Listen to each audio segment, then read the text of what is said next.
Отворен ден со граѓаните и демократско носење одлуки за што ќе се трошат парите. Градоначалниците од ВМРО ДПМН викендов добиваат предлози за идните проекти и програми, што треба да се донесат за 2023 година. Првиот човек на партијата образложи дека градоначалниците почнуваат со поинаков пристап, со креирањето на буџетот во општините, односно тие ќе добиваат предлози од страна на граѓаните за што ќе се трошат дел од средствата.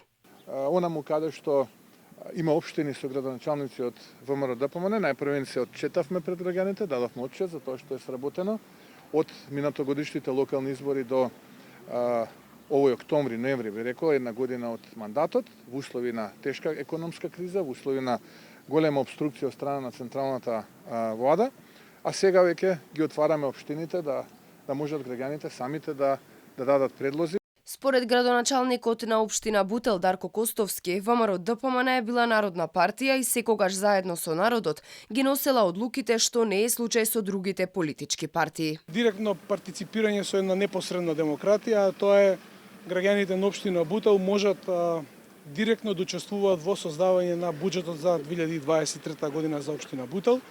Ние како општина ова го започнавме уште во текот на минатата недела, но ете денеска некако официјално сите општини во Македонија каде што има градоначалници на ВМРО ДПМН директно соработуваат или разговараат со граѓаните на општините отворено. Настанот каде граѓаните ќе може да ги дадат своите идеи и предлози на какви проекти да се посветат локалните самоуправи и на што да се трошат парите, ќе трае и утре и следниот викенд.